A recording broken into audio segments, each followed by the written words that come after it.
What's up, Adam? What's up, Peter? You know what we're doing today? No. The greatest album of all time. Oh, Songs in the Key of Life? That's good. That's in fact great, but no. Thriller? That's good too, but no. Kinda Blue? Kind of no. Well, give me a hint. I got you.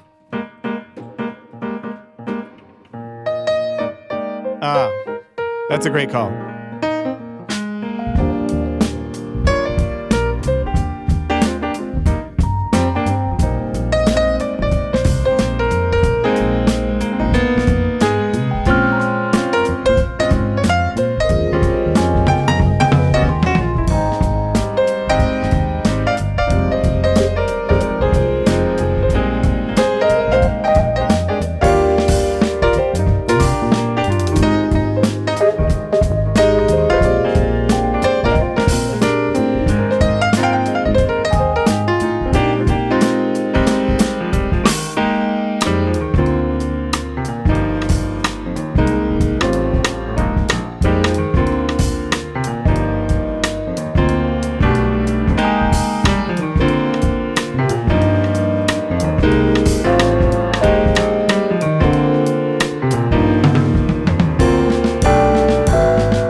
I'm Adam Maness. And I'm Peter Martin. And you're listening to the You'll Hear It podcast. Music Explored. Explored today brought to you by Open Studio. Go to openstudiojazz.com for all your jazz lesson needs. Peter, Yes. big day. Big day. We said that before, and we were right. We've been blessed with some amazing music we've been listening to. This is a fun job. I got to say, of all the jobs I've ever had, This is awesome. sitting around here for an hour listening to an album with you is about as good as it can get. Yeah, but I mean, I think we've come through on the big days in terms of just the level of artistry and the impact of some of the albums. We're talking about Talking Book, Kind of Blue, these different albums we've explored. But are we going out on a limb by asking the question, is this the greatest album of all time, period, question mark? Well, according to Rolling Stone magazine, we're not going out on a limb at all because they put it as the number one album of their kind of BS top 500 I know. albums That's of what all makes me time. nervous about it. I would have been okay with it, but once I found that out, Listen, which was right before the pod started. It's so dumb to rank albums like that anyway, know. or say one is the best of all time or whatever. So let's do it. No, but this is obviously one of the great works of art of the 20th century. It's so great. I don't think there's any debate about that. It mixes an incredible commercial sound with an amazing message. It's a real master of popular music of the last half of the 20th century at his peak. We're talking about, of course, Marvin Gaye's What's Going On. Ever heard of it? There it is. Yeah. His masterpiece, one of the great records ever. And yeah, I'm excited to talk about this. I've been with this music seemingly my whole life. Right. It's been around me. I've known it. Yeah, me too. And been very lucky actually to do some shows with our good friend Brian Owens, where I had to do things like really figure out what was going on in the strings, what was going on in the rhythm section. And that was really good early work for me as an arranger because I think this is one of the most pleasantly arranged albums of the 1970s. Brilliantly. I mean, that's going to be a big part of what we talk about. This is a very jazz-influenced record, I think. We were just having a little bit of debate before we started, actually, because I was saying, is this possibly even like the best-selling jazz record of all time? And I said no. Well, I mean, there's so much jazz, and like without jazz and sort of the lineage and the development of the music and the musicians that are on this, including Marvin Gaye, you don't have this record, And so, yes, it's not strictly a jazz blah ba doo ba ba bow, but I mean, it is like there's so much jazz just dripping all over it. Is that how you hear jazz in your head? That's how some people do. I think this is a great example of where, first of all, I love a genre. Right. I love to be really dogmatic. If Lauve is jazz, then this is jazz. Let's say that much, okay? No, but this is why I love the term Black American music to describe the lineage of this music. You can hear where this has the same roots as a lot of the jazz we love, and even some of the same people. But I think this is, if you were going to put it into some kind of genre, it would be in the soul genre, of course. Soul or jazz soul or soul jazz. Just soul. Okay, there you go. Well, this is good. Okay, well, so in order to place this, first of all, this is exciting because this record, the music on this was recorded and born right around the time yours truly was born, within a couple of months in 1970. Great year for music, a tumultuous year in the world, in the United States, a lot going on. Luckily, everything's been smooth sailing since. Well, and then I was born and everything got worse. But I just thought we could use, Marvin Gaye was such a thoughtful person, and the way that he talked about his music and his career. He was a very sensitive artist, obviously. You could hear that in his voice, but there was authenticity. Knowing some people that knew him and musicians that worked with him and stuff, and hearing all the stories over the years. A tragic figure, of course, as well, but just such an amazing artist. So I thought I could share a couple of the words that he had about this album to kind of frame where we're going to go with this. Marvin said, in 1969 or 1970, I began to reevaluate my whole concept of what I wanted my music to say. I was very much affected by letters my brother was sending me from Vietnam, as well as the social situation here at home. I realized that I had to put my own fantasies behind me if I wanted to write songs that would reach the souls of people. I wanted them to take a look at what was happening in the world. And I think, we aspire to this as artists. Oftentimes we're afraid to, or sometimes we get trapped in the just shut up and dribble, just shut up and play the piano kind of thing. But I think Marvin, with all the commercial success he had before this, but also all the kind of professional tragedy. I mean, Tammy Terrell had just died, I believe, right around this time. He had this amazing duo kind of segment to his career where he crossed over. We talked about it before. Yeah. How the duos really dominated that time period. And it doesn't get any better than them. Oh my gosh. It does. I mean, they kind of almost defined it in a way. Yeah. And then, of course, his amazing solo career on Motown and stuff. But he had been really wanting to. Well, let's hear him talk a little bit. I have an interview. This is now after the fact, talking about this period. When the world and, the state of the Union was, the Vietnamese War was raging hot and heavy during that period that we conceived it, and there was a lot of unrest in America. There were college kids being shot in campuses, and my brother was at war, and I prayed a lot that he would come through safely, and it was a very trying period for me at Motown, even. It was with that time. everyone. I was struggling for some sort of independence and some sort of recognition as a producer, and trying to let the artist in me come to forefront and not be produced.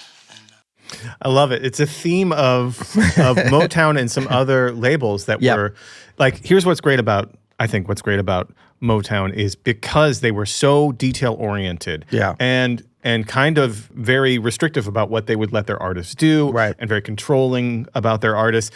And they had some of the greatest artists in music. Yeah. It's only inevitable that these artists are gonna break away. Yeah. I'm talking about Stevie Wonder. Ever heard? Steve Lynn Morris. Michael Jackson. Yeah. I'm talking about Diana Ross. Yeah. I'm talking about Marvin Gaye. Yeah. They break away and do something absolutely amazing. They don't even break away. They just yearn to kind of break free from people telling them what they can and can't do. And luckily, Motown also trained them up to be these they were already great artists, but gave them this incredible toolkit to be able to make these albums even better. And so you put these geniuses into this incredible training program essentially. And you get what's going on. You get a talking book. You know? Yeah. And I mean, to Berry Gordy and Motown on the business side, to their credit, they were, even as these artists broke away, they were able to still keep a lot of that on Motown. They realized that even if they couldn't have control, they wanted that music there. And of course, this record is on Motown, Tamla, which was the original imprint of Motown. And I think it's very interesting because this was right around the time when Stevie Wonder was working on Talking Book. And then the classic period when he was just turning, he was 10 years younger. Stevie Wonder's 10 years younger than Marvin, but he was out of contract, so he could kind of do whatever he wanted. Marvin was under contract, so it's a very interesting story about how this came about because he kind of floated the idea. I mean, he was truly in the Motown camp. He was actually, before this, was married to Berry Gordy's sister. I know. He was in the Motown family. In the thick of it, for He's sure. in the family. Yeah. but he was having these, as he talked about, these ideas about, recording more socially active and aware content during this period. He really wanted to for his personal reasons, and he had very specific ideas about sound and production. And coming up in the Motown, I mean, one thing about Motown was like they had a quality control department, unbelievable, which is a crazy thing to think about, where they approved everything from the sound to the mix to the production to the lyrics and everything. That's why it's so good, man. It's why it's so good. But when he had this idea and talked to Berry Gordy and the Motown folks about it, Berry Gordy was very much against it. He said, because he was really on the cusp and already was crossing over to the broader, wider audience and the international. I mean, he was already doing that, but he really felt like he could go even further with that. Berry Gordy felt like he could go any further. Exactly. And that he probably felt that speaking out about some of these issues was going to hamper that. Sure. Now, I don't know fully. I mean, I just, we've heard about this stuff. I know Berry Gordy has disputed some of this. We don't want to, we're not historians here. Allegedly. Allegedly. Yeah. I'm sure it was something in the middle. But I mean, from a business standpoint, it's very much seen as like. I could see that. Yeah. Yeah. And so Marvin went in on June 1st, 1970, went to Hitsville, the Motown famous studios in Detroit, of course. He was still living in Detroit. This before he moved to L.A. He's 31 years old. And he had this song. The genesis of this song is a whole nother episode and sort of story. Some other musicians that Marvin knew kind of pitched him this song, and then they all kind of worked it out together. Well, Marvin kind of adapted it for this album. But he went in to record this and had this idea. They didn't go and record the whole album. They just recorded this single. You might have heard of it. Let's go ahead and listen to it a little bit. Sure. 1970.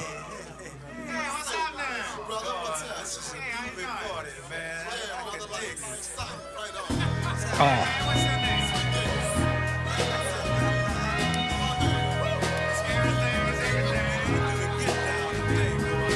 Mother, there's too many of you crying. Brother, there's far too many of you dying. You know we've got to find to bring some loving here today. Yeah. Father, we don't need to escalate.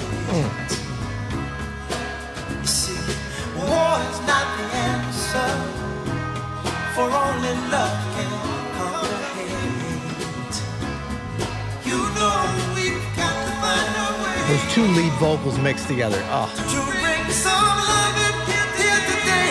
Oh, this little pre-chorus. Picket lines and picket signs. Don't punish me. Strings here, yeah. Oh my God. The arrangement on this impeccable. The placement. So you can see what's going on. What's going on? Yeah, what's going on? Great moments in music history right now. Oh man. Oh. Right off. I mean, the details on this. Woo. I mean, so this scatting that he was doing in there. Yeah.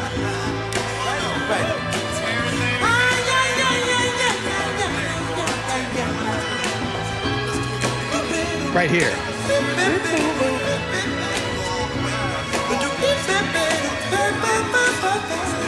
Yeah, so I mean, this is, does it get any more iconic than this in terms of like a record, the beginning of a record? Yeah. And like the title track song. I mean, what a perfect, like you're setting the bar high. How are we going to come through on the greatest album of all time after this track? Like, I mean, it's just stunning. It's just stunning. And can I nerd out a little bit? And maybe we can talk about this in the Nerd Nook for our Open Studio members in more depth. But what happens there in that interlude after the chorus is a musical term called modal interchange, right? And so it's key of E, I believe. E major, yeah. Yeah, key of E major. And so you have the what's going on, what's going on, what's going on, what's going on, and then the whoo, big A minor 9 chord, right? Yeah, almost like an A minor 11 maybe goes up there a little bit. It's at least an A minor 9 because that's what the melody I think sits on in the string line. But that chord is borrowed from the key of E minor. So you have E major and you have this little interlude that goes to E minor, right? So you're in this sort of like, there are all these major 7 chords in there, and minor 7 chords, like all 7th chords, and then it's all in this sort of E major reason. It's obviously he's speaking about something that's very heavy, but it hits you harder just when he goes. And it's some foreshadowing to how the rest of the record is going to be too. That A minor 9 chord hits me in the heart more than any lyric you could possibly say. Yeah, like that tells you the story of the song more than anything. It's like this bit of like darkness that can happen, this like incredible mood that takes over in that chord, and the string line and the orchestration.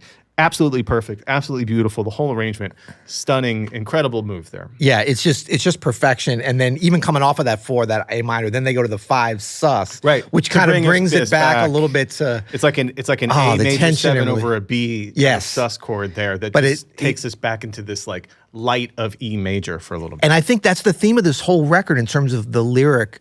The harmony, like the crafting of this is between this. It never really goes super dark, I wouldn't say, even though it could. And that's part of the huge genius of Marvin Gaye is that he was able to talk about these issues, poverty, the Vietnam War, in a very personal and specific way, you know, children not being educated, these things that, he's not using like metaphors and similes. He's talking about it. Yeah. And, but it still has like a joy and a timelessness and a spirituality to it. A lot of spirituality on this record.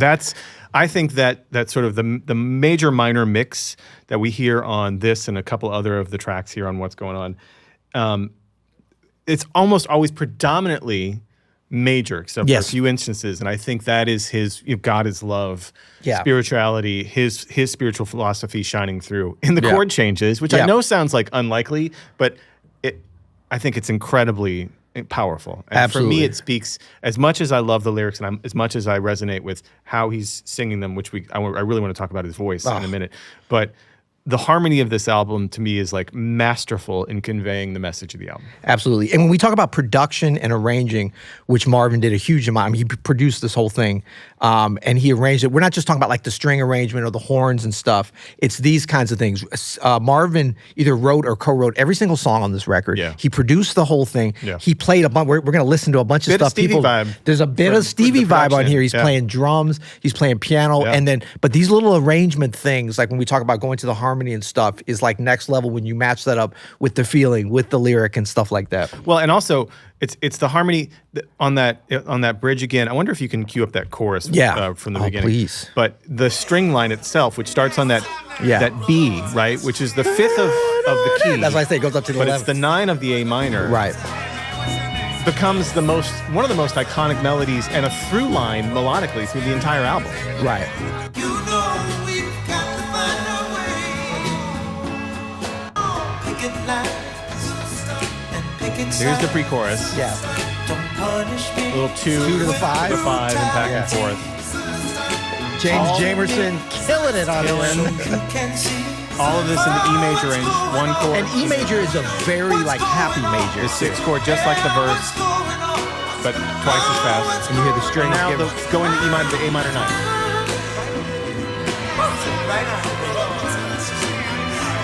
The choir.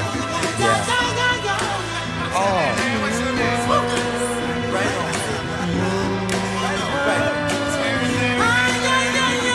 This bit here. Now to the 5 sus. Forget it. Yeah. So great. So great. Yeah. So, all right, we're going to get into, I got some interesting things for us to listen to on this, but I just want to say first, in terms of like the story for this, they recorded just this track. They didn't record the whole album. He had the concept and had already started writing a lot of the stuff. Barry Gordy heard it, and it was just like, no, among other things, he said, that scatting Dizzy Gillespie stuff, that old shit, nobody wants to hear that anymore. Did he really? Yeah, he did. Oh my God. Now, again, allegedly, because that's... I guess Barry Gordy never met a You'll Hear It listener. Yeah, and so to the point of like, they didn't want to release this as a single. And they didn't want to greenlight making the record, this protest record. Wow. Yeah. And so there was a little bit of a standoff because like he's under contract, but you can't make him go in and, do something, but then he can't just release exactly what he wants. So there was a guy, and I apologize that I forgot to get his name in there, but it was another Motown executive that kind of saw the potential for this, and somehow behind, I mean, Motown was a big operation by 1970. Of course, yeah. You know, this was not like the little startup that it was. He worked with Marvin to finish off this track, get it mixed and stuff, print up 100,000 copies of this bad boy, get it out to the record stores and to the radio without Barry Gordy really behind his back. Yes. That's amazing. Yeah, and so they released it as a single. Subversive. Huge hit. Incredible. And to Barry Gordy's credit, after that happened, he was like, you know what? Go ahead and make your protest record. He said, my only stipulation is you have to have it done in 30 days. I want this thing coming out immediately to be able to piggyback on this amazing signal. That's a Peter Martin move right there. That's a Peter Martin move to say, like, all right, get it done in 3 weeks. That's right. Amazing. At first, no, absolutely not. Well, so anyway, that was a cool thing and just showed Barry Gordy's genius to be able to pivot like that. And Very so cool. really the record, I mean, the single came out in January of 1971, and then the whole record was recorded in 10 days, March 1st through 10th, the rest of it. Nice. But it all came out of kind of the proof of concept with this track. Okay, so when we talk, what I've got here is some interesting things on a couple tracks, but especially on this first track, what's going on. All the little details that you can hear, like at the beginning, you hear everybody talking.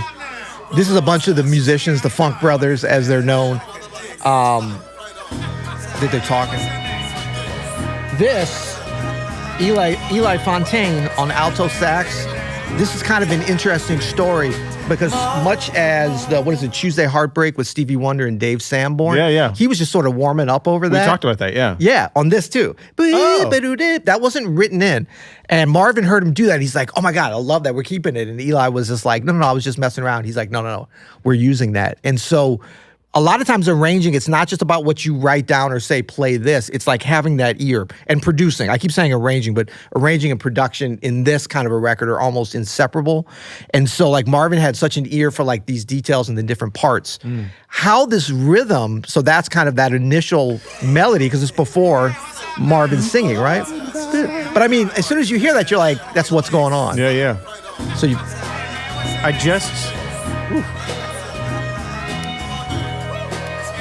and it sets up what he's doing. And James Jamerson's.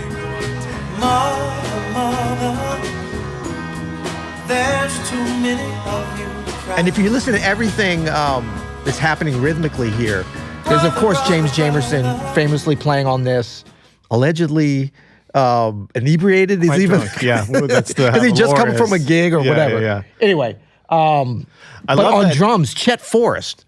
Famously not one of the Funk Brothers. I was going to say. Yeah, this is somebody that Marvin had heard and brought in. Like, so like Marvin was very like super involved with the personnel, who was going to play, how this was going to happen. And then like how the rhythm tracks were put together. Can we just go back a little bit to that saxophone thing and back to the Stevie and David Sanborn thing? I just heard this quote this morning that I think captures this, which is that I think it was, I heard... Did you hear it on the grapevine? Yes, from the grapevine, the author George Saunders maybe, but talking about how discovery is more potent than invention, right? So like we letting like some of these great geniuses that you think like there's so much of this album that's really thought through, and the details are really, you know, for lack of a better word, bespoke. Yes, very. You know what I mean? Right. But I think what Marvin, Stevie, I think what all great producers especially have in common is allowing for the room to discover. Yes. And the power that discovery has over invention, where it can feel very forced and a little bit, removed from the moment. But just being like, I think that's it. Just your first impression of it, even when you're just figuring it out. Maybe it's even that combination, that ratio that they hit on this. Because some of this stuff, as you say, so so specifically arranged that's right. and played. But then these other things, like when we get to the last track, right. The bass line, we have some, I don't know if it's a surprise for a lot of people, but that was not originally written. That came up, that Bob Babbitt, the bassist, came up with the that. Inner City Blues. Exactly. Let's talk about that. But even the string arranging, from what I understand, was very much like Marvin giving some suggestions. Yes. And being at a piano and like, I'm sure he's not just coming up with that off the top of his head, but there are these just like melodies that will come. Yes. And him giving it to, I forget who the gentleman is. David Van de Pitt. Yeah. So he was the arranger and the conductor of the orchestra. And I know that he talked about even feeling like Marvin was over-arranging this. He was just like, sometimes I was just transcribing what Marvin was singing or playing. Great. You know? That's great, though. Yeah. But obviously, that was a collaboration there. You know, when things get too, you know what I mean? Like, Yeah. Like, let's keep the melodies strong. Yes. That's how I feel about making And there's supposed to be some, like, people think, oh, this is one of the greatest records of all time. Everybody was in this. No, there was, like, strife at times, and there was, like, the head of the record company saying, no, we're not going to release it, and then someone putting the single. I mean, like, it doesn't all, it's the sausage being made is an adventure. Strife can make for some good art. This Yeah. podcast is we are like- at each other's throats the minute before we But record. come on, we're professionals, right? Okay, so let's break down. I was thinking I've got almost everything on Love it. separated out, but was thinking kind of like the rhythm track because it seems so like Jamerson and Chet Forrest, drums and bass, right? Can I make a request Yes. as we go through this whole course. album? Can we not rush it? I think our Okay. listeners will appreciate. Woo, thank we don't you. have to. We don't have a No. time constraint here. Can we Peter. luxuriate? Let's luxuriate on this incredible work of art, please. Well, you know what? We're going to start with something that seems very basic, but I think is integral to this whole album, almost every track, and that is the congas and/or bongos that are being bongos, played. of which we sometimes can't sometimes tell we the don't know which difference. is what. Yeah. But this is Eddie Bongo Brown, Well, it's gotta be famously bongos. of the. But we think it's congas. But this is sort of you'll recognize this, but to hear it separated out is pretty amazing, I think.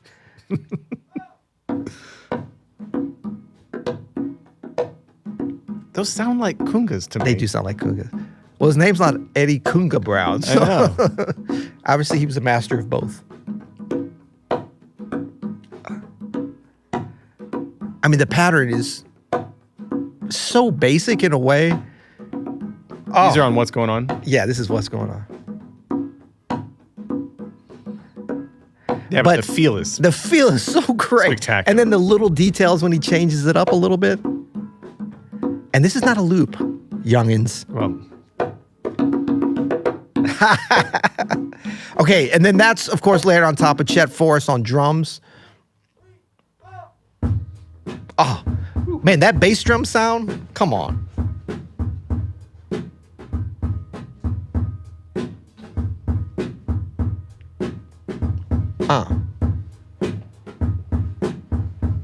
So very basic, right? But when you add that in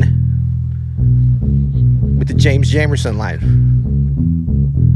which sounds even more basic than it does on the original track when you hear it by itself.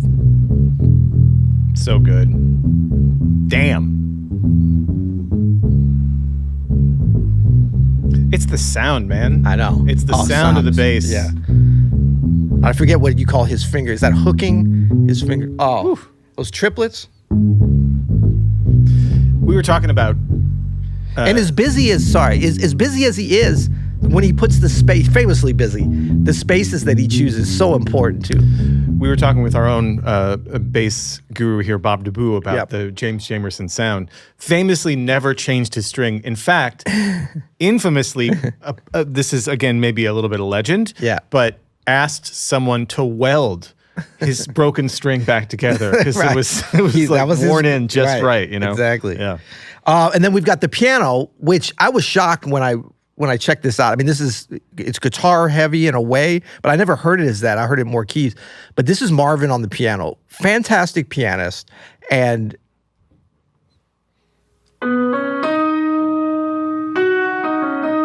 very simple lines. Bling, bling. Really nice.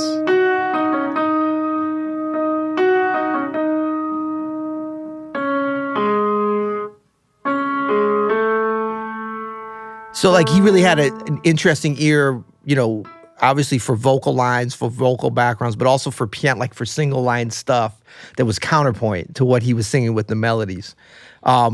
Now, Melodies are so important on this album. I just want Yes. to point that out one more time, Yeah. that this isn't just like a cookie cutter, like play some chords on the piano and play some chords on the guitar. Like everything of these interweaving melodies coming together between all the background vocals, the strings. Yes. Of course there are chords and things, but like there are so many melodies happening all at once. It's really, even like you mentioned the double lead vocals, yes. right? Yeah. Like two separate takes of a lead vocal. Yeah. Two different concepts of a lead vocal put together. Incredible. Yeah, they're great. And I'll just like, for folks that are like, wait, the melody, I thought that's what Marvin is singing. Well. But when we talk about counter melodies, it's just, I know it sounds counter to it, but it's just something else that's happening at the same time, like that piano line. We're going to go back to the main track here.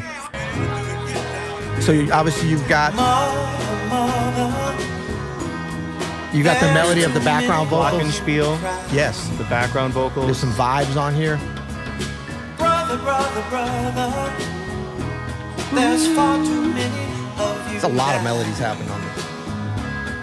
You know we've got to find Vibes. Melody. We heard a similar thing. bring some loving here today. Oh, so good. We heard a similar thing on Talking Book. Yeah. Where Stevie's using that Tonto synthesizer system, which was mostly monophonic and using all of these monophonic lines to weave together this tapestry of voices. So it's an incredible tool and one that if you make music, you should try. That's right. Okay, so some other things kind of on the rhythm side. Well, since we were just listening to it, the vibes, Jack Brokensha. This is when it gets to the A minor part.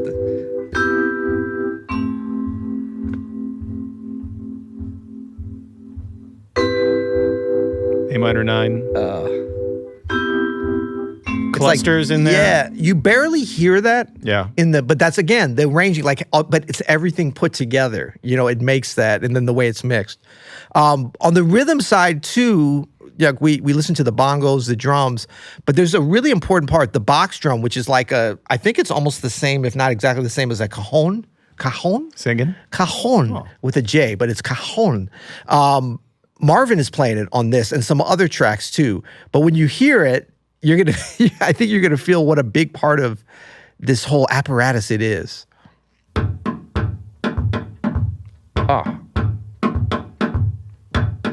There's no snares on it, like No. a cajon usually has. Oh, cajon has snares? Yeah. Okay, so it's just like a box. I think you sit on it, if I'm not mistaken. Cool. Yeah, but Sounds cool. like that's such a big part of that combined with the regular drums. Interesting. I don't know if I've heard that. Like it's almost hard to separate them, But then when you hear it all together, it's like Can you play the main track again? Let me Yeah. see if I can hear that box drum.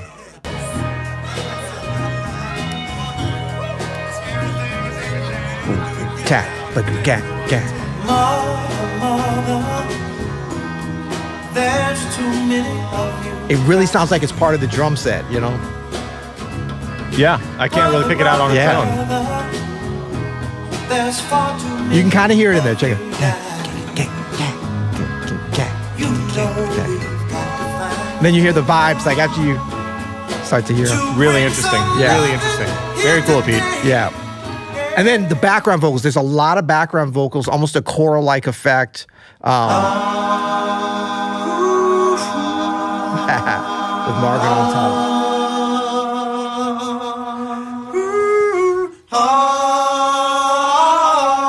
Is that all Marvin? I think it is. I should know that, but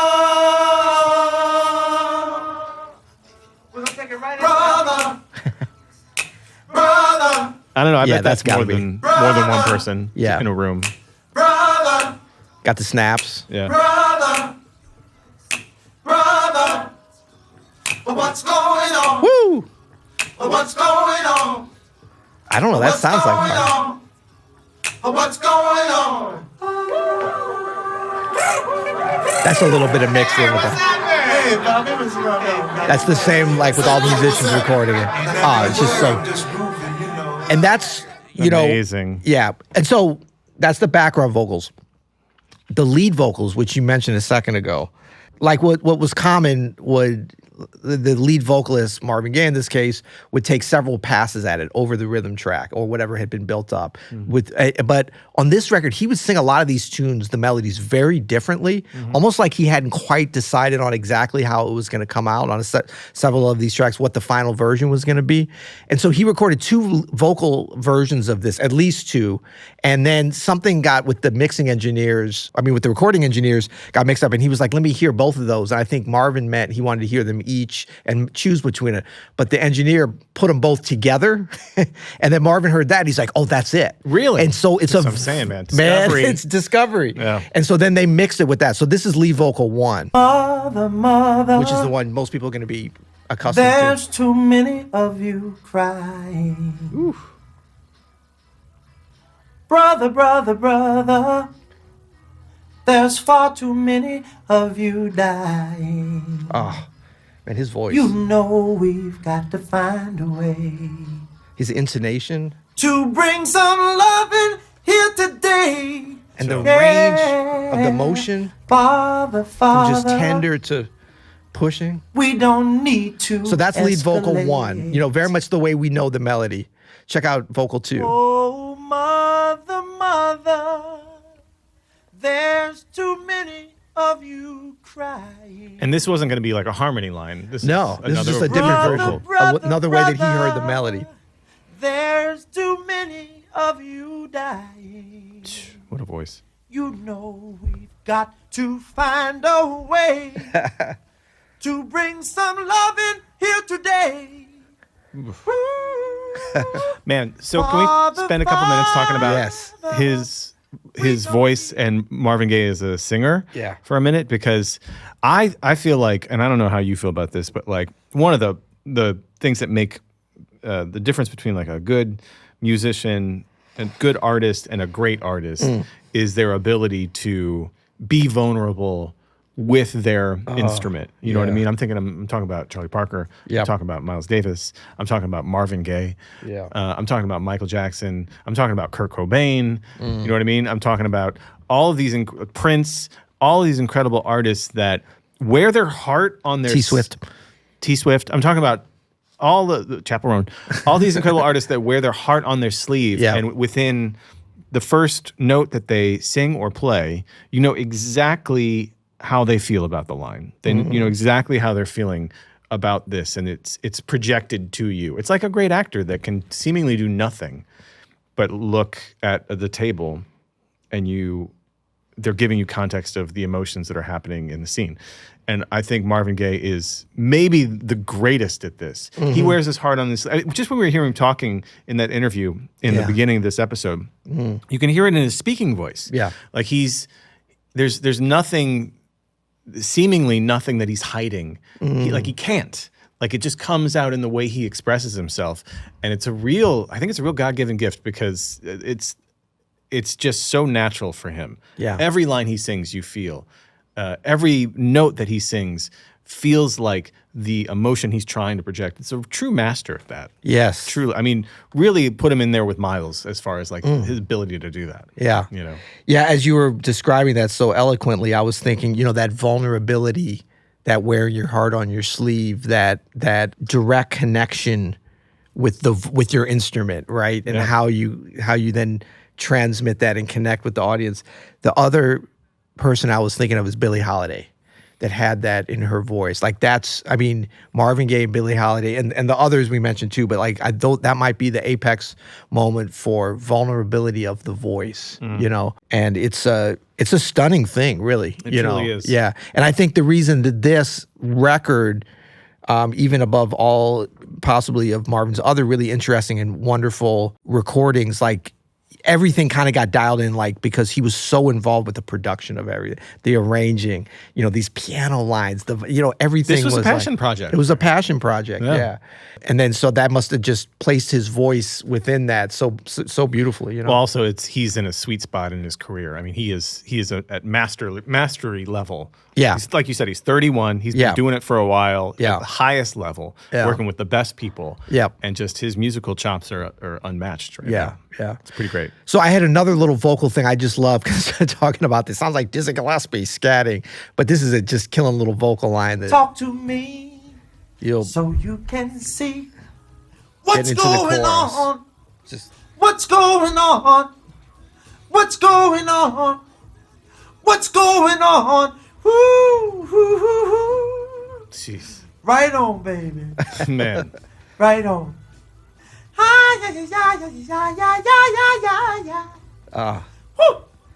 Right on, baby. Right on.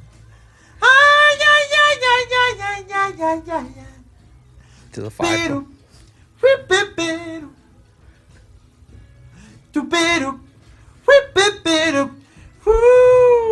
And then just right on, bro. His instrument itself has this softness to it. Yeah. You know what I mean? It has this sort of like round edges. Yeah. Even when he gets gruff with the what's going on, Yeah, and like when growls a little bit. Yeah. There's still a tenderness to the voice itself. It's really special. And then his rhythmic attenuation,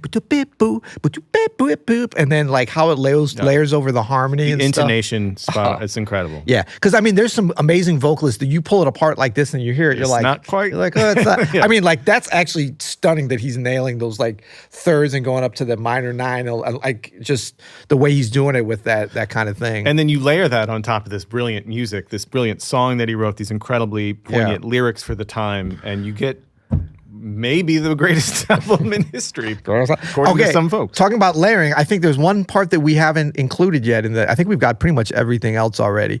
And this might be a part that's kind of interesting to you. I love this. Really? Yeah, I love this.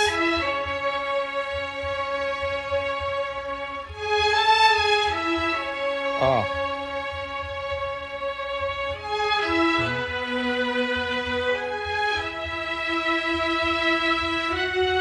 Single line strings, octaves. Probably. Oh! Chord. That's the A minor.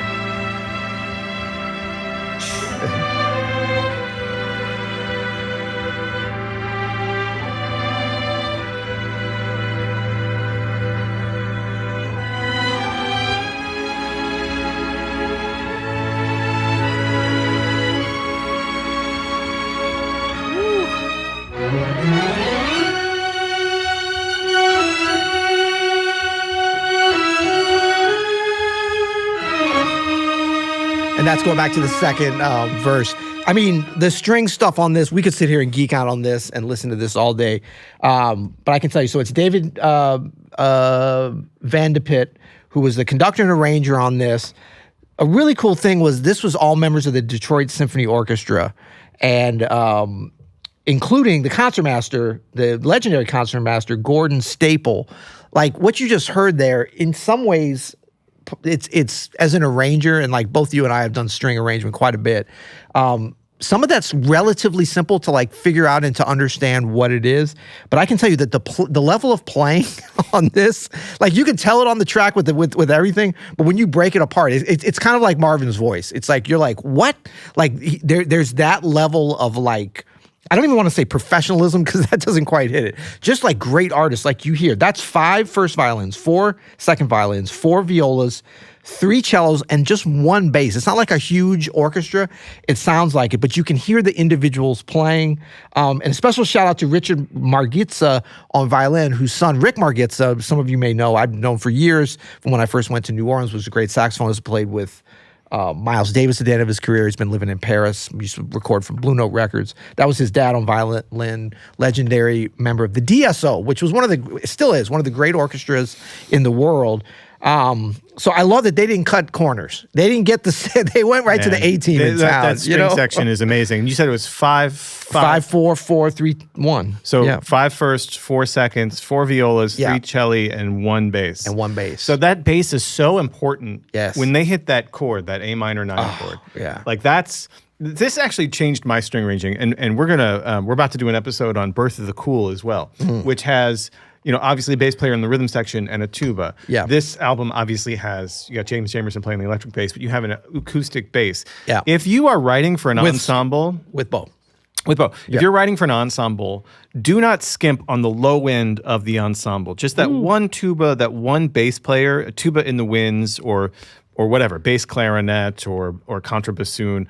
Or if you're doing strings, like add a string bass to that ensemble. That changed everything for me as an arranger, because when I started, like, when you first start out, you're like, well, we don't need the bass and the strings because you're not going to hear it, or it's going to be too much down there. But it just fills out the chord in a way that you don't get otherwise. And so I love this instrumentation because that's just enough musicians to make it sound incredibly full. And I think the arranging itself is spectacular. All the octaves, obviously with the violins on the top dropping probably the viola and the viola and the cello an octave down. Yeah. An octave down. Yeah. And then like they hit that chord. Oh man. Yeah.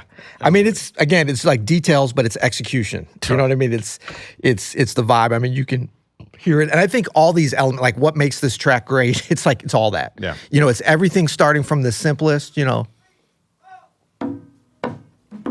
Like you don't have that, the thing doesn't work. You don't have, obviously, that. But also, like, how do you even like think about combining these things and then it becomes, you know.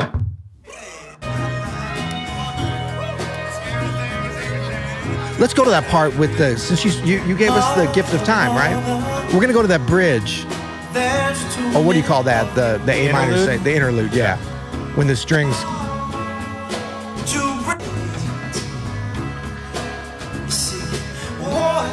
So the strings come in on this. On the pre-chorus here. Yeah. That's the first time they're. And they're pretty far back in the mix still, right? Now a little more.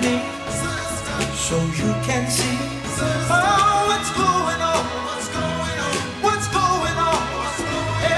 That was all that single line stuff we heard. Oh, sorry. Woo. Oh man, I killed the vibe. That was a little foreshadowing. Don't worry. Sorry. Oh, I got back to it.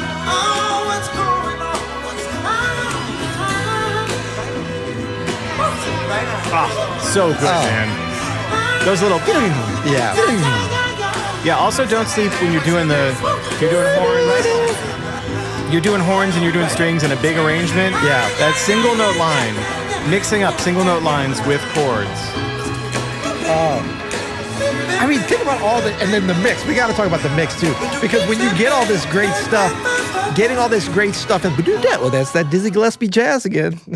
Nobody wants that, right? But the mix, for those that don't nerd out on this stuff but love this album, you know, the mix just means how the shit sounds, right? Yeah, I mean, sound good or not. It's like that's the end result of a great mix, we should say. But the mix is like where you're placing, like we heard those strings, they're so, it seems like, you know, all this dynamics and stuff, but within the mix, they're brought down until they're not, you know, at different times. And so making that decision, like where does the bass lie? Where does of course Marvin's main vocal, but then the vocal 2 is a little below. And then not only volume, but your right, your left, in the center. Absolutely. A lot of decisions. A lot of good decisions. Especially were made with an on album this dense. Really a lot to do. And apparently they even, like with the strings, they went back and remixed some of this stuff because the quality control department at Motown was like, we want a better mix on string. And they went to the studio in LA and they were like, we're going to pay for another. I mean, same session, same record. They just wanted to place it differently. Again, that's what we do here on this podcast. Sometimes I'll say a line and I'll be like, no, let's redo it. Remix that. Really? Yeah. Oh, yeah. Okay, good. All right, man, we could sit here on this first track forever, but I don't even know if there's 9 tracks on this album. And then, you know, so they started recording the rest of the record in January. January is when 71 is when What's Going On came out, just as a single. It was #1 soul single and #2 on the pop charts, on the Hot 100. So that's when Berry Gordy was like, okay, let's make the whole album. He said 30 days he wanted it done, and they did it. March 1st through 10th. It was released on May 21st. That's what I'm talking about. They used to be like efficient about their shit back there, man. Peter like, bam. loves that. It's like, get that shit out. And then it became the #1 on Rolling Stone's Greatest 500 albums. So it turns out you can rush greatness. 30, 40 years later. Yeah, but it was a huge hit. I mean, for like a year, it was on like, you know, huge on the soul charts and pretty big. I don't have all that. Who cares about that? It's a great record. Shout out to the engineers, recording engineers Steve Smith and Kenneth Sands. Boom, boom, boom. So let's go on to the next track, or should we even mix this in with maybe some of the apex moments? I think we can move on to the categories because we're gonna have a lot of the tracks in here for the categories, Peter. Okay, so let's jump first to apex moments because that'll get us. Yeah. Okay, this record, you know, you can hear it. get the vinyl if you can, or even the CD, or somehow train Spotify to like go. It's supposed to go continuously from each song to the next. It's weird if you hear these as separate tracks. That's the way Marvin and the other producers and engineers and musicians, that's how they conceived. That's how Marvin conceived it. It's what they call a concept record, right? So it's conceptual not only in terms of the content and the music, but famously coming out of what's going on, going into the second track, What's Happening, Brother, it just continues to go. It didn't on the radio, I noticed, but it just continues. It's just with the same chord, the same 5 chord, the sus chord, that B, and then it modulates up. So we're going to start, which is weird, right on the... It's an incredible move here. It's an incredible move. Yeah. And look, this is going to... When Marvin comes in, this is my apex moment, but full disclosure, are you texting our attorneys, the bossiers? I'm looking up another... There's a couple of incredible like track-to-track moves that happen on some classic albums. Yeah. So does it get any better than this one though? Greatest first track to second track transition ever? Ever? That might be the apex. I'm trying to. Yeah. So Optimistic to In Limbo on Radiohead's Kid A is another one that seamlessly transitions, but I think this might be the GOAT. Yeah. But I mean, and this is like, it's such a template for one way of doing it too, which is really interesting. But we're going to start right on the second track, What's Happening, Brother. But my apex moment is when Marvin comes in on this half diminished chord. Because I'm like, what the hell? Half diminished, first of all. It's the greatest. But just listen to what, I mean, everybody knows this. So this is your favorite moment of the whole album? This is my favorite. I can't apex say moment. that. You know what my favorite album of the whole album? My favorite moment? Of the whole album? Yeah, that's what it is. Okay. The whole album. It's my apex moment. No, but this is one of the great ones. If everything's the greatest moment, nothing's the greatest. Well, is this the greatest album of all time or not, buddy? Come on. We still haven't answered that question. But just... So when we talk about apex moments, it's the specific moment, but it's like what we talk about at Open Studio with voicings. There's no such thing as a great voicing. Yes, there is. No, so what? But even so what is so what? So it's like, what do you... That's funny. You knew I was playing so what just based on the shape of my hands. It's great. It is a great voicing, but not on its own. It's not as great as like, what do you play before? What do you play after? That's true. It's like, what's your favorite word of all time? What's the greatest word? Duh. Yeah, but you got to put it in a sentence like, then I was like, duh, come on, dude. Then it's more interesting. Context. Great word. So check out the context on what happens. And of course, think about what's going on, the whole track, if you're listening to it from the beginning. But even on this, to get to the entry point of where Marvin comes in on What's Happening, Brother.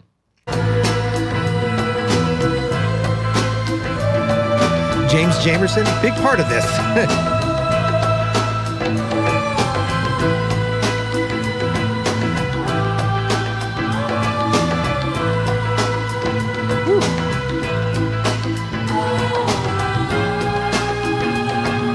It's kind of like, what are we doing? Building up. Sprinkles. Hey baby, what you know good? The greatest. Oh. The greatest. And when you listen in context from what's going on. Yes. Boys hell.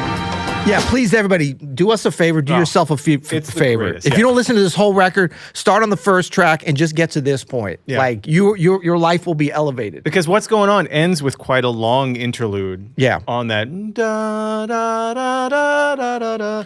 It does it. Yeah, the B sus. For a while, Yeah. the B sus, and then it goes straight into this. And the tempo, I think, pulls back just a little bit. But then it just, Bink, it just dink, and you builds. got the It goes bells. up to that chromatic movement, and then that half diminished chord. You're just like, Can we listen to that again? and the way he sings, "Hey, baby," that's just amazing. And then, okay, so the way he sings that, the timing of it, the intonation, and then James Jamerson's counter, like we're talking about counterbellies, other melodies, his reaction to that, Yeah. busy AF, Yeah. perfect AF. So, Can you keep this one going too? Yes, of It's like course. the first "What's Happening, Brother" is actually chill-inducing as well. It really is. And then the bells, that's another little melody what that are comes those in. little things? I think It's that was, as you said, a glockenspiel. Maybe a perhaps. celesta. It could be, actually, you're right. So Jamerson's already, Chet, Forrest on drums, bongo. And it's building, right? It's percolating.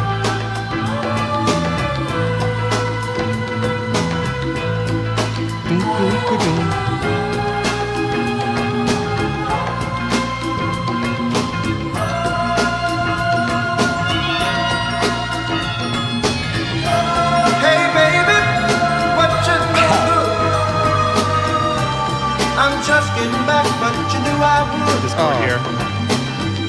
tell, when will it end? When will people start getting together again? Are things really getting better?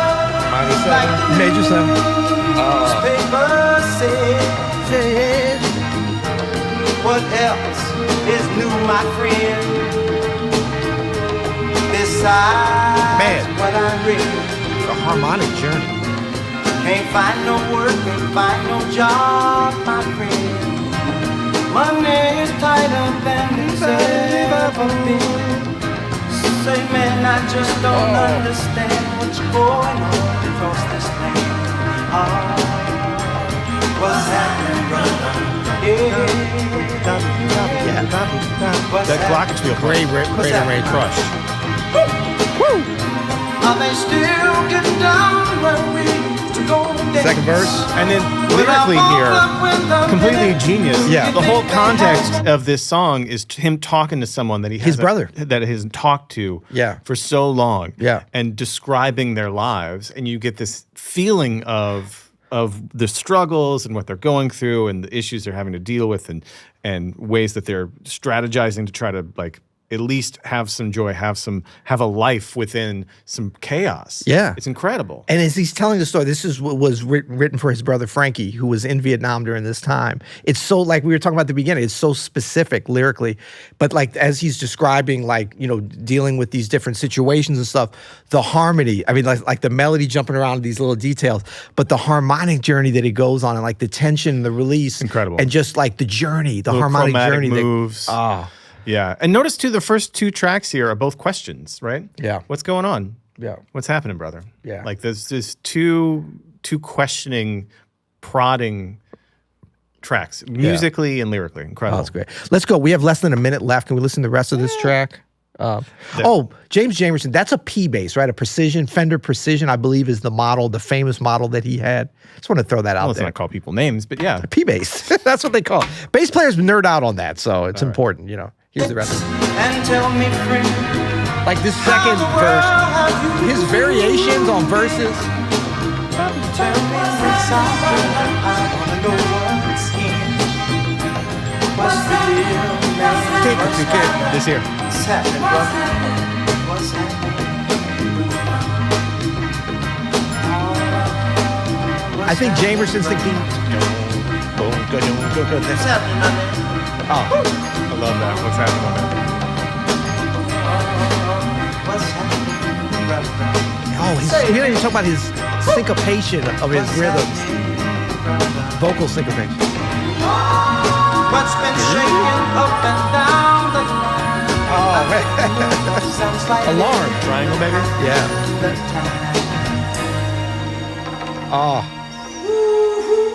So this is a great transition. I'm going to try to kind of pull it off. It goes right into this.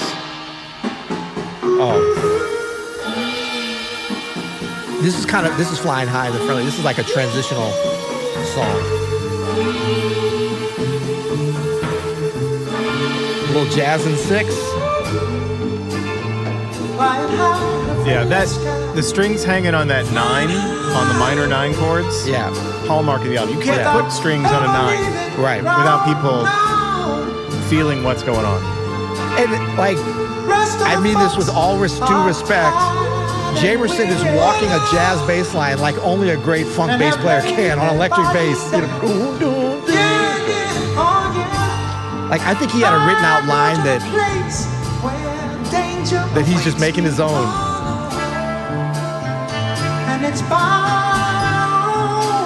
Yeah, and I mean this is really one of the jazzier cuts. You know what I mean? Like there's all these transitional. They're transitional. I don't mean like, oh, you're getting to the next thing. It's a concept. It's a story. The whole the A side and the B side, and I think that's why I do go towards, you know, ultimate jazz, soul album, jazz album. Like there's a lot of just straight up jazz. Like to me, jazz is not about the groove.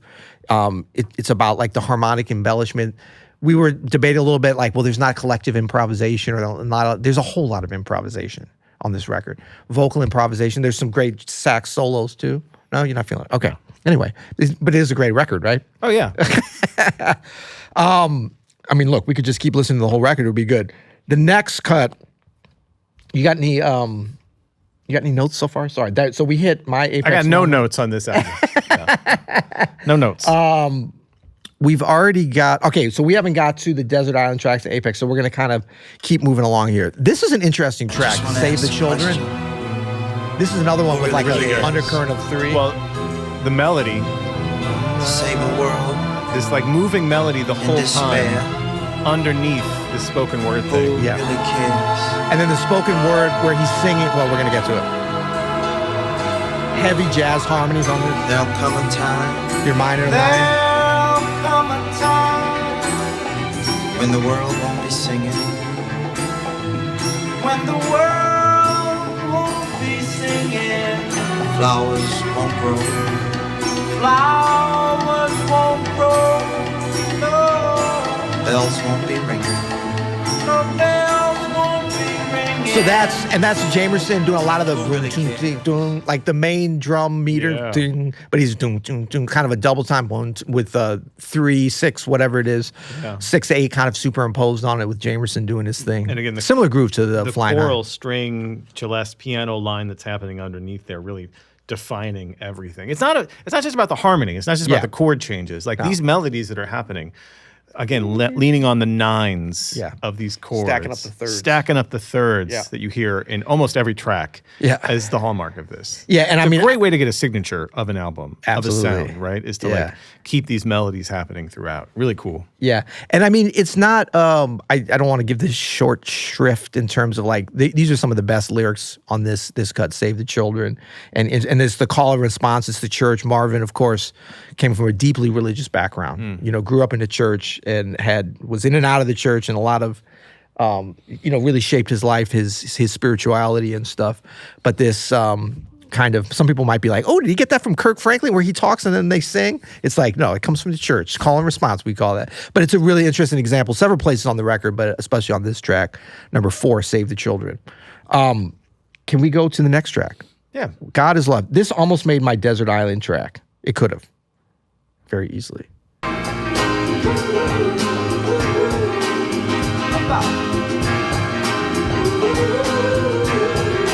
Starting on the 5 sus again.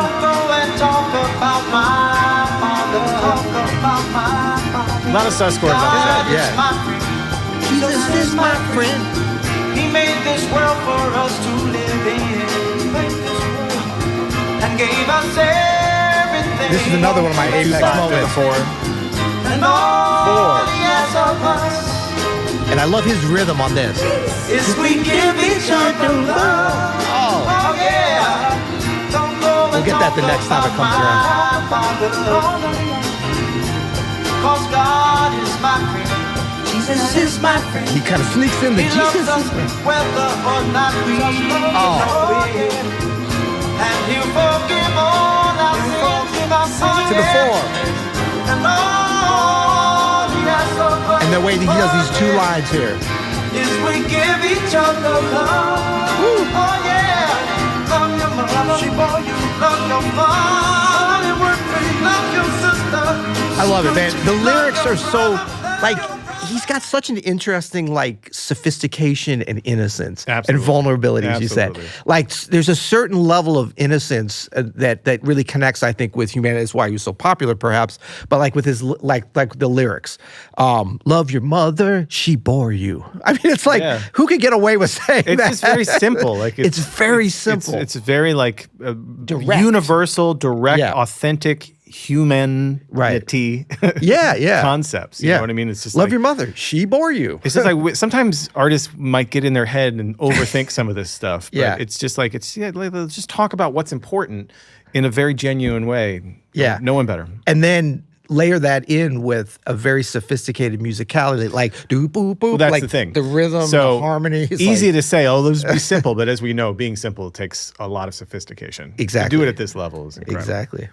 Okay, now we're coming up to track number 6, and this, I believe, is your Desert Island track. Do you want to kind of intro this or talk about? I would it? like to listen to this. Really? This is Mercy, Mercy Me. Okay, this one I've got a lot of stumbles on. I was telling you. Yeah, right. Put it on. Oh, another sus. Again, all these themes. Move it up. Half step. Again. What a great way to get to the next one. Whoa. This is my favorite vocal performance. Yeah. All things ain't what they used to be now. A lot more guitar on this track than we've heard. Two guitars. From the north and south and east. Whoa, mercy, mercy me. So that part of his voice is so beautiful. Things ain't what they used to be now. Oil wasted on the oceans and on our seas, fish full of mercury. Oh, mercy, mercy me. All things ain't what they used to be now. How does this not sound dated at all? Underground and in the sky, animals and birds who live nearby. Oh, mercy, mercy. I believe that's a bongo, just with all that Motown reverb. It almost sounds like a radar ping or something. I wonder if that's the Maybe. drum box again. I think it is. Because the bongo's up on the cover.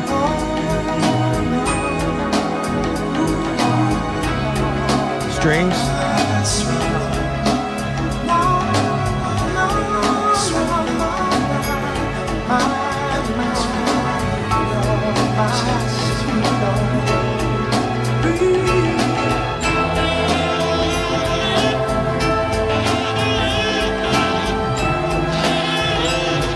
Wild Bill Moore. Yeah, we see why.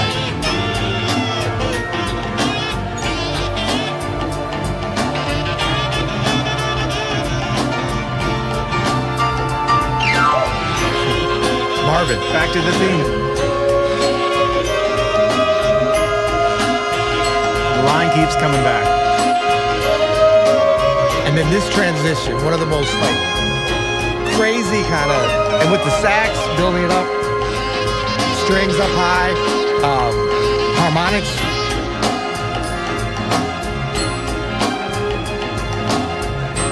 I might have ripped that string Yeah. off a few times. Oh, the woodwinds? Yeah, I know, man. Oh, I've got this. Or the end here. Rubato.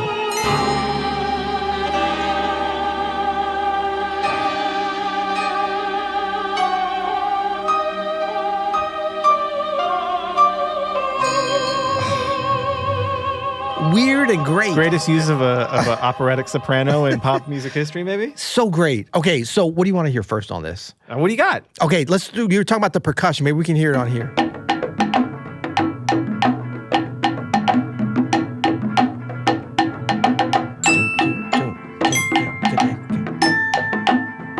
It sounds like either a wood block or a cowbell. Wood block. I think a wood block, yeah. But no, it's on wood. the track, it's going through some crazy reverb. Yeah.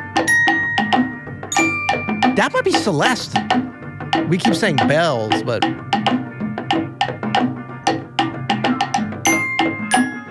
Oh. Yeah, it might be. All right, so that's that. It's a very aggressive Celeste sound. It is, but we've got two guitars on here. Check it out. This is guitar one.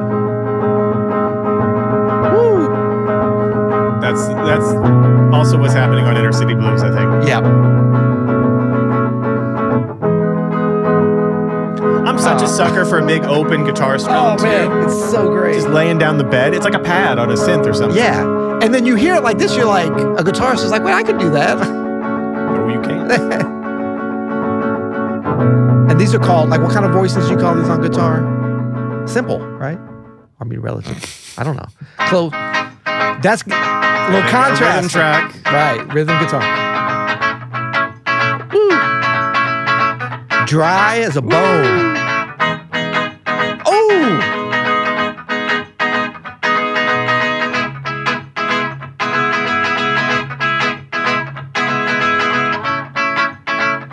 Yeah, it sounds like Motown to me. I know. I think that rhythm guitar more than anything on here, like you can kind of hear, whoa, like you can hear it. Like it could have just been Marvin and him, but it wouldn't have been as good, but it would have been really good. Now here's the winds. There's some weird stuff in the winds that we heard.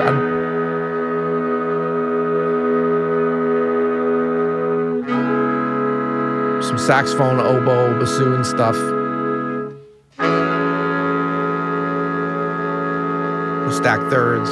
In the same range as that guitar with the open strum. Yeah. Just some trumpets there. Flutes.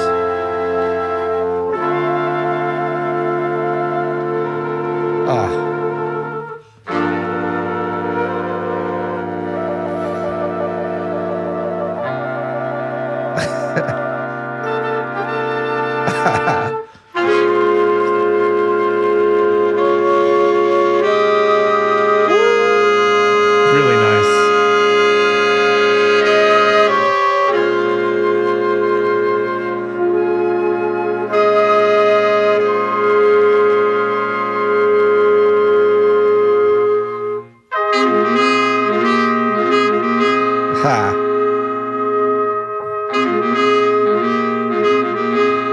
That's such fun stuff, man. That's great stuff, man. Yeah. Wow, what a stem. And then, of course, whoa, oh, mercy, mercy me. Whoa. What is it, C sharp? All things ain't what they used to D sharp? be. No. Where I think it's all the blue skies go.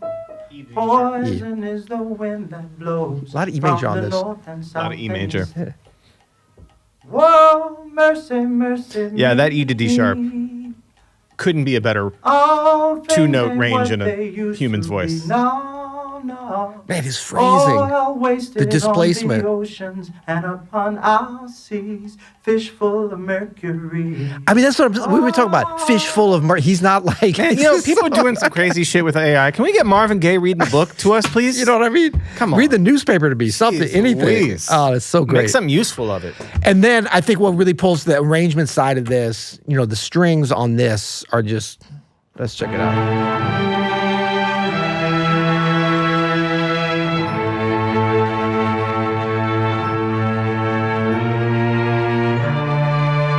Single line, that one.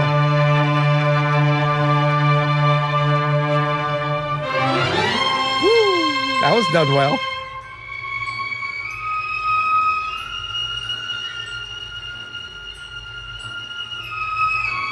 It's high, man. That's high. That's good. Was that G sharp? Yeah. Don't write that if you don't have the right players.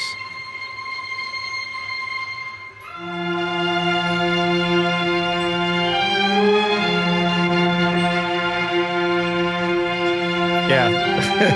That's some high level. I'm in a professional major symphony orchestra. I'm gonna come in and nail G this sharp A B kind of thing.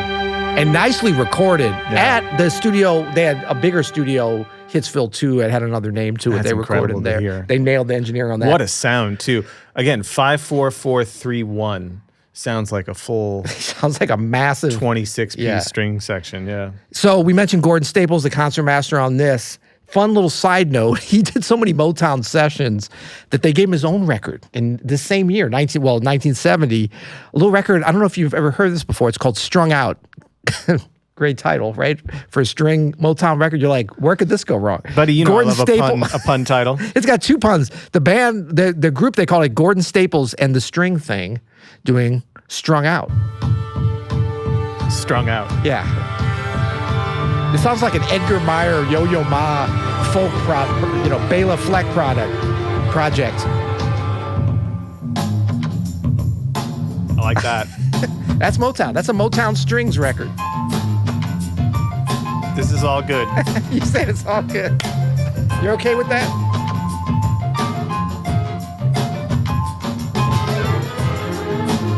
Scooby-How. Scooby-How. Okay. You okay with that? You know what we call that? A Starsky and Hutch slow speed chase. When's Marvin coming in? I know, right? Such a cool thing. That's very cool. Shout out Motown. Yeah. Shout out Gordon Staples and the String Thing. All right, so then we're gonna move. Can we move on to? I hate to even do this, but it's kind of. Well, who has this as their... Oh, I've got it as my Desert Island track. The final track on this record. Yeah. This is why this may be like we talk about perfect record. We don't talk about perfect record. Is there a perfect record? We don't know. But if this is one, this is like when you're maintaining, you're transitioning, there's a concept, and then you get to the end, and it's not like a throwaway track. It might be the strongest track. So there is a concept, and we've had some listeners put it in some of our comments. Thank you for commenting, by the way.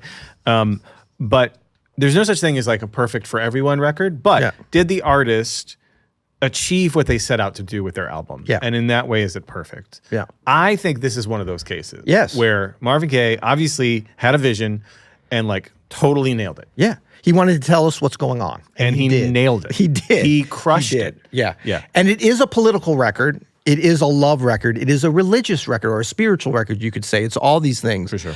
But I think ending on the iconic Inner City Blues and like the message on this is super interesting. So I have this as my Desert Island track. You also have the very beginning, the intro, as your apex moment. This is my apex moment. Just the first, literally the first notes, I think, are some of the great notes. Is it notes or is it like everything? We're going to say they're musical notes. And they are perfect. And we're going to break it down, I think. But I mean, what can we do? Let's check it out. Inner City Blues, Make Me Want to Holler. All right. I mean, stop. It's great. It's the greatest.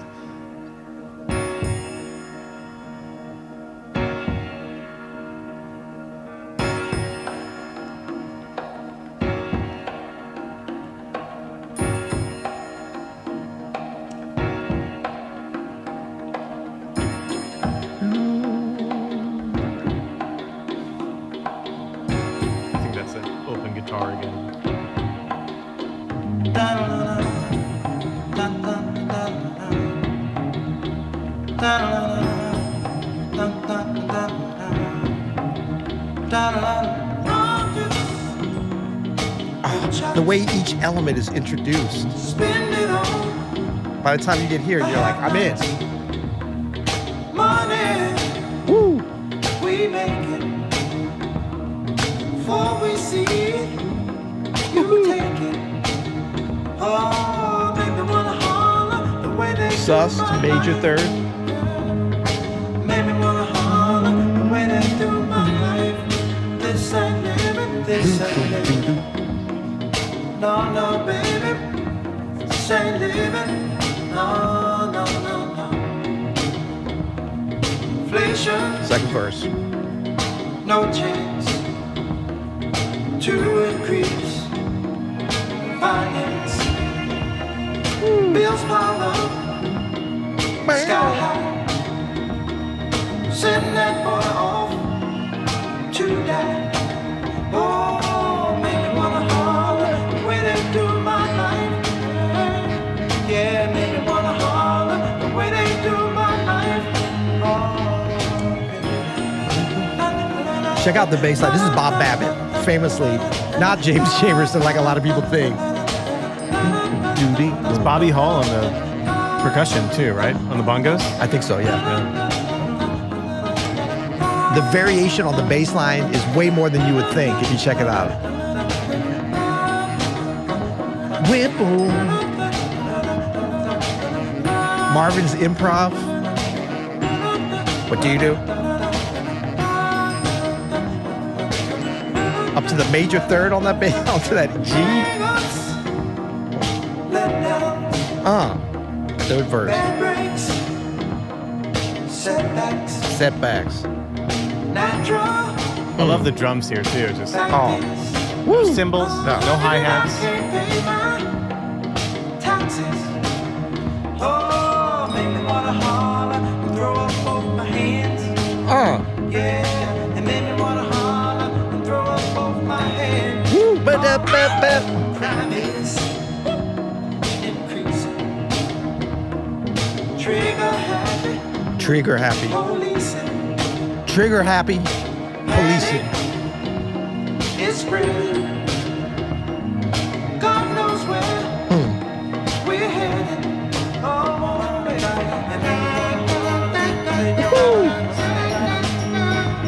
It's that Dizzy Gillespie bebop. Scat.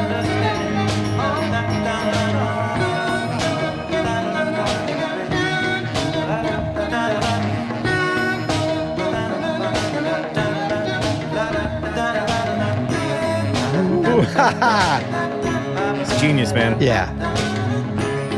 And then one of the great moments. This should have been my apex moment going on. There's such a like drone, like cat. You know, it's just. Man, it's so atmospheric, this track.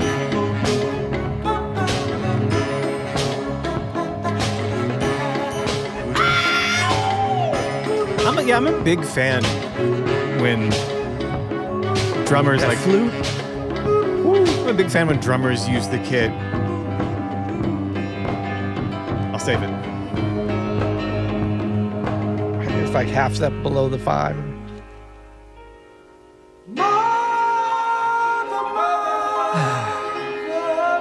No, go ahead. I mean, the ending, the last minute is like such a different kind of thing. Maybe we'll come back to that at the very end. I was going to say, the way the record ends is like stunning, I think. I'm such a sucker for when a drummer uses like doesn't have to use the whole kit on every song that you're playing, whether it's in a set or whether it's on an album. Like just taking cymbals out. Ringo Starr did this all the time, right? Yeah. Just like no cymbals, just drums. I think it's so effective because you're sort of like default is like, okay, the hi-hat's going to do this and then the ride's going to do that. But like, you don't need it all the time. Like everything is a color. It's the same. I mean, we do the same thing with piano. Sometimes we forget to use the extremities of the piano or different colors that we have available to us.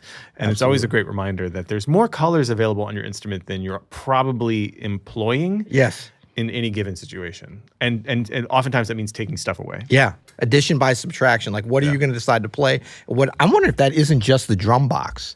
If it isn't even like, it sounded like it's just a kick in the snare, but I could be wrong. Yeah, but I mean, it wasn't real. I couldn't imagine a drummer not hitting something at some point. You know, it's almost like, but it's again like this is a big part of I think their arranging on here. There's the string arranging which we've broken down and it's on a bunch of these tracks, which is just stunning. The way it's played, the way it's layered in. There's the rhythm tracks. But like. All this stuff is arranged, you know, like how the different guitars, man, this might be a perfect, like, it's funny, I didn't come into this thinking it's like, this is the perfect record. He sold you though. But I think from top to bottom, this is a perfect record. I'm putting it out there. And the way that it ends is like, you know, we're going to listen to that on the way out. So let's get to some categories. We've already done the Desert Island tracks, right? Inner City Blues is your Desert Island track. Mercy, Mercy Me is my Desert Island track. We've already done both of our apex moments. Yours was Marvin's entry on What's Happening Brother, which is incredible, and mine is the intro up until the verse. It's really all of Inner City Blues, but I think that intro is so special. What do you got for Bespoke? Oh, and I just want to say, shout out Bob Babbitt, who played the bass line, and I believe wrote it or came up with it. It might have been a thing of Marvin singing, who knows? Point, right? Boom, doo, doo, ging. But they, like, talking about details, they came back, because he was playing all that stuff up high. Yeah. Like, they came back.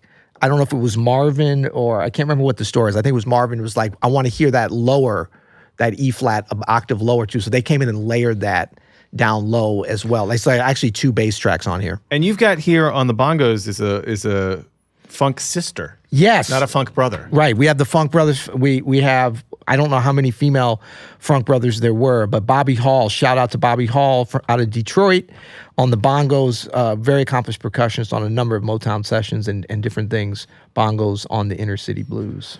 So some categories, Peter. So we've got our Bespoke Spotify playlist title. What do you got on that? I got Soul Jazz for the win. Soul Jazz for the win. I never know, is it Soul Jazz or Jazz Soul? Which is better? Soul Jazz. This is Soul Jazz or jazz, like jazzy soul. I like that. Yeah. What you got, Adam? I've got a couple. I've got Soul of Society.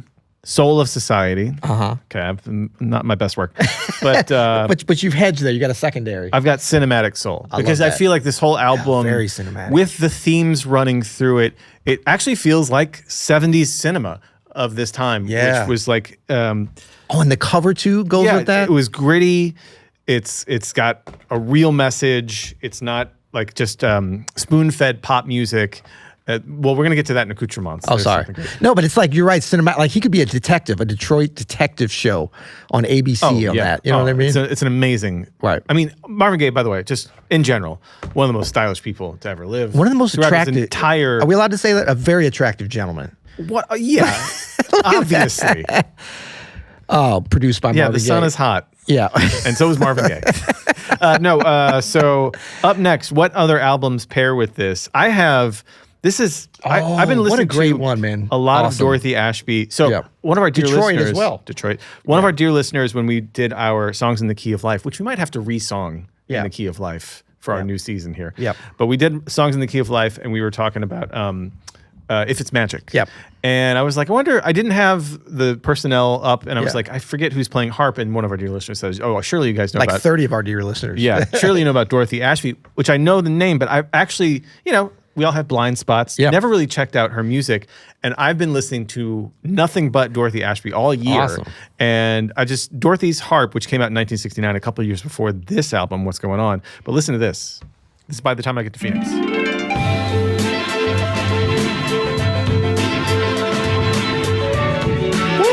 You like sus chords? Oh my God. It's real, man.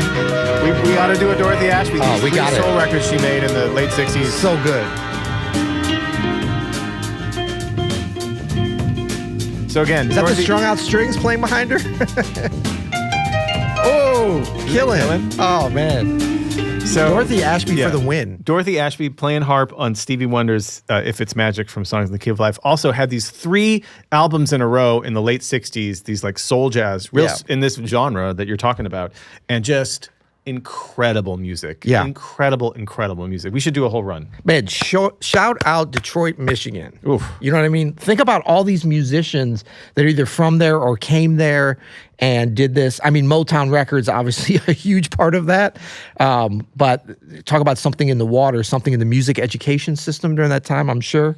Because we're talking about some amazing like generational artists, of course, Stevie Wonder, Marvin Gaye, but also just when we talk about support musicians, string players, Dorothy Ashby, who is it? Eddie Bongo Brown, James Jamerson. It's very easy to think of these people as support. Like we're talking about some of the greatest artists on their instruments of all time. Innovative. Outsized music. The Funk Brothers. Yeah. No, Detroit punching above its weight for how big of a city it is with how many great musicians and albums came out of there. Yeah. So for your up next, you put Stevie Wonder's Inner Visions. I mean, that's kind of an obvious. And I think this is a perfect pairing. Yeah. Inner City Blues, right? Living for the City. Yeah. Would go just perfectly. Very influential on each other. Oh. Don't worry, folks. We're gonna get to Inner Visions. It's on the list. Man, Talking Book. A lot of people were like, "That's all right," but Inner Visions. It's coming, y'all. It's coming. Yeah, there's a little foreshadowing for them too. All right. What about Quibble Bits? What do you got? I have none, except on Spotify, making it so hard and making it not default that you seamlessly transition, just like on the LP. Why can't we get there? Maybe my settings are right. I got it, but there's still like a little bit of a break. I want to be able to hear this all the way through. I have none. I have no Quibble Bits on this at all. Snobometer. Okay. 1 being not snobby and 10 being extremely snobby. Man, I have to go with my often quoted 5 on the Snobometer because it's So totally. No, it's not snobby, but it's not extremely snobby. Okay. Like how could what do you have? And then please explain, sir. I have 2 because it's on Rolling Stone's top 500 albums It's of all number time. one. Number 1. But does So that it's got to be not snobby. So why would it not be 1 then? It could be 1, but because But is Aunt Linda gonna love this? no, not And is Ethan Iverson gonna probably. Okay, He'll like so it really should be more of an 8 or 9 then. No. It's not snobby though. It's very commercially successful, Peter. It's one of the best-selling albums of all time. That's not what the Snobometer but measures commercial appeal. It does. If I something don't is think so. snobby, No, we it's said not Aunt Linda, commercially- Ethan Iverson. No, we say is something snobby or is it not snobby? Is it a So Aunt Linda and mass- Ethan Iverson are gone. We're taking those out of the. For months they've been gone. I haven't mentioned either of them. You keep bringing them up. So it's just the Snobometer measures record sales. Is it no? It's like the RIAA, Record Industry of America. Is it? Do you know what snobby means? Yes. Is it snobby? Yeah, I think this is a very snobby record. Okay. I consider myself a music why do snob, you have it and I at love 5? this record because I'm confused. Because I do think Aunt Linda would like it. We might have to scrap the Snobometer. Is it better than Kind of Blue? You go first. Yes, it is. You know what? Yes, it is. Yeah, it is. It is better than Kind of Blue. Wow. You know what? I had a maybe, and you've been getting on me about that. But after sitting here and experiencing it with you and with the dear listeners and viewers, I think it is, man. If we count, because I don't know that KOB is a perfect album, and I don't know if this is, but I think. Look, you're getting worried. No, He's no. thinking about Not at all. You know what? I think this is a perfect record. because I have no quibble bits. Yeah, with he nailed what he was going. He nailed it. He nailed it. And Miles nailed Kind of Blue too. I think it's That's very true. like this is apples and oranges for real. But if is it better than KOB is really about which one do I prefer? I prefer this to KOB. Okay, I'm being honest. gotcha. Yeah. Accoutrements. You hate KOB. Got it. Title. So first of all, if we just take the title of the album, what's going on? That's so great. Incredible title. Yeah. Incredible title for what it's saying. If we take the cover, it's amazing. If we take the back cover, look at that, folks. Oh, so good. Look at that. Look at that guy. Look at that suit. Man, the graphic design, the photography on this. Little monochromatic tie shirt thing going on. The details. Black patent leather trench coat with the collar up, and there's like snow in his hair. Do you know what that jacket would cost in a hipster thrift store today? It would be $10,000. No. 10,000. Well, that specific jacket should be in the Smithsonian. But here's like the family. This is called Family Photo Album. And look at all those people. It gives you the vibe of what he's singing here. What's going on? And then all the lyrics printed. I miss the days when all the lyrics were printed. So great. In your pop albums. And all every musician is listed. Yeah, I mean, this is great. And I, there's some details on this. Look at his hair. Is that like snow or like rain? Some snow or something. Rain, maybe. And this font, I call it the Charlie Brown Christmas font, whatever you call that. That's some late 60s, early 70s, like sort of like Renaissance fair font. Yeah, it's a little bit weird because it goes to but I mean, it's perfect for this record. It's perfect. The whole thing produced by Marvin Gaye. This, like Jungle Gym or something, the graphic design, this is a lot of intentionality put to this. Yeah. The color there. And this rule of thirds. Looks awesome. It looks awesome. I got a 10 out of 10. It does what it's supposed to do. It evokes what you. It makes you want to like feel. hold it while you're listening to this record. Yeah. I also have 10 out of 10. Yeah. I mean, if this isn't a perfect album and perfect album cover for Accoutrements, what is? Yeah. Okay, so please leave us a comment. So we do like to read your comments. Peter, this one is from YouTube, and this is, I believe, from our Stevie Wonder episode from Talking Book. This has been listening every week for the last couple of months, every week since I've downloaded at least one album based on what I've heard. Yeah. Thank you for this program. And that is from Alfonso Mina, 7248. Thank you, Alfonso. And well, don't give out all his info. Give him his phone. You give him his phone number, his social security number. No, it's all good. Thank you for that. And please leave us a rating or review wherever you get your podcast. You can also leave us a comment on Spotify. We will read your Spotify comments. You still have to show me how to find those. Peter doesn't believe it's possible, but it is possible. Okay. And also on YouTube, leave us a comment. How about a 7-star review? Could we ever get back to that? Remember when we used to ask for 7-star reviews? Put that in the comments on YouTube if you guys are OG. 7 stars. 7 stars. Put Apple 7 Podcasts, stars. which is impossible, by the way. It only goes up to 5, but we request 7. Don't discourage that. 7 stars. Should we play something fun going out? Sure. What do you want to do?